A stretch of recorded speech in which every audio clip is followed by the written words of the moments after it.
Assalamu alaikum warahmatullahi ta'ala wa barakatuhu. Yan uwa barkamu da warhaka, barkamu da sake saduwa da ku a cikin wannan shirin namu da barka.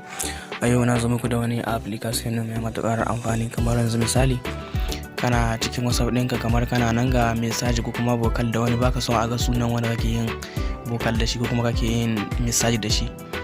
Kamar dai kana nan ga mai message kuma baka son a san kama sunan shi, kana iya ɓoye sunan wanda kake nan ga chatting da shi. Yauwa, domin yin haka sai ku biyo mu cikin shirin nan. Baya ka nan kamin mu ci gaba, ku diba inda an rubuta subscribing, ku yi mana subscribing, sannan ku danna alama ƙararrawa, ku yi like da sharing. Wannan zai ba mu ƙarfin gwiwa, zai ƙara mana ƙarfin gwiwa insha Allah. Sai ka shiga cikin Play Store, ka je ka ɗauko wani application yana nan kamar gashi nan kuna gani, mai kama idanun nan gashi nan kuna gani. Whatsapp ake ce mai, zan rubuta muku shi a saman screen ɗin nan. Yawa, idan ka shiga ka ɗauko shi zai da nuna maka wasu 'yan zaɓuɓɓuka, kawai sai ka wuce ka taɓa su, sai ka wuce, sai ka shige shi. Kana tawa sai ka shige shi kamar haka. In ka shige shi zai nuna ma nan, duk in ka gama setting yana nuna maka waɗannan abubuwa, sai ka taɓa nan ƙasan wajen bulan rubutun nan, sai ka taɓa shi. Yanzu ba gashi ka taɓa shi ba, yanzu sai ka je ka nemo WhatsApp ɗinka. Gashi nan ya nuna muku wani abu yana motsawa ko ina yana yan motsi, to sai ka je ka nemo WhatsApp ɗinka. Bari mu hiddo WhatsApp ɗinmu daga cikin congelator. Yanzu bari mu hidda shi. Gashi nan kuna ganin har yanzu wannan abin bai bace ba saman screen ɗin waya. To ga yana haka nan, yanzu sai ka shiga WhatsApp ɗinka kamar haka.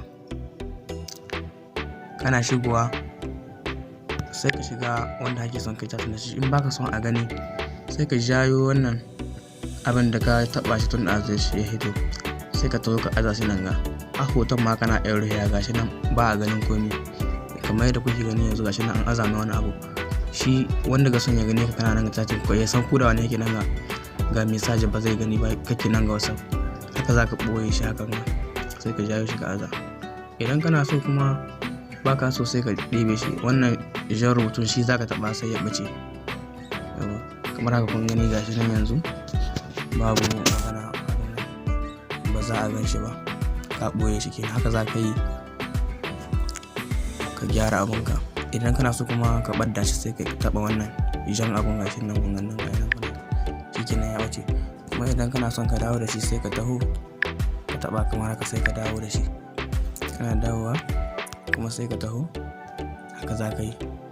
Ba wanda zai gane da wanda hake nan ga message ko kuma hake nan ga WhatsApp, ba wanda zai gane. Haka za ka yi ka ɗora nan ga. Dan uwa, kada ku manta ku yi mana subscribing, ku danna alamar ƙararrawa. Idan bidiyon yana ya burge ku, kada ku manta ku danna mai alamar like. A nan ne zan ce muku assalamu alaikum warahmatullahi.